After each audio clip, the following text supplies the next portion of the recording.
ఆధారం ఇంక ఏరే యొక్క సోర్స్ లేదు, ఏరే ఆధారము లేదు అన్నప్పుడే ఆ వ్యక్తిని ఏమాత్రం కూడా అనగా ప్రభువు నీకే అన్నాడు విడిచి పెట్టరు. ఏది ఏమైనా అక్కడికి వెళ్తారు. కారణం ఏంటంటే ఇంకొక సోర్స్ ఉందనుకోండి, వదిలేసి వెళ్ళిపోవడానికి అవకాశం ఉంటుంది. But there is no other source, అసలు లేదు.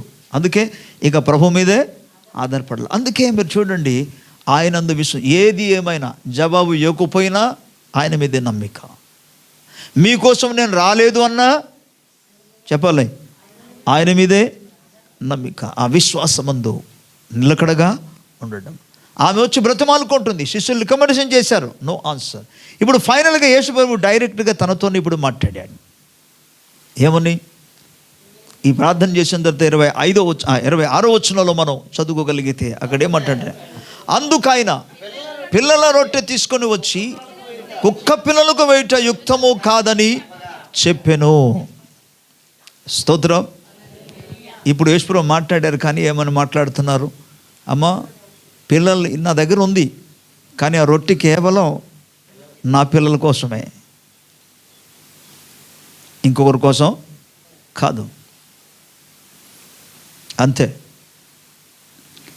విశ్వాసమందు నిజానికి చాలామంది ఏమనుకుంటారా, ఆమె ఒక కనానురాలు కదా అని. ఎస్, పాయింట్, నియమ ప్రకారంగా పాయింట్ అదే.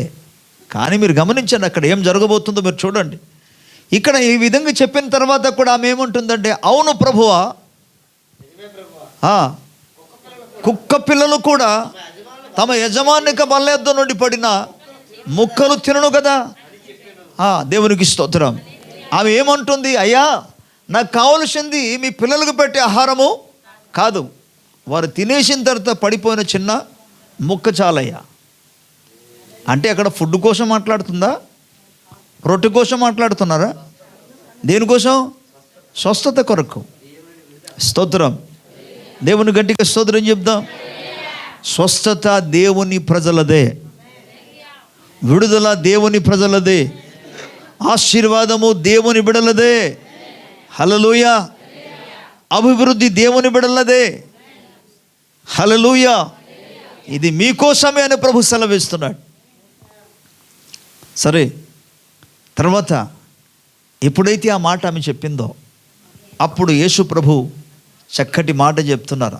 అందుకు యేసు, అమ్మా, నీ విశ్వాసము గొప్పది, నీవు కోరినట్టే అవునుగాక. ఆమేన్. హల్లెలూయా.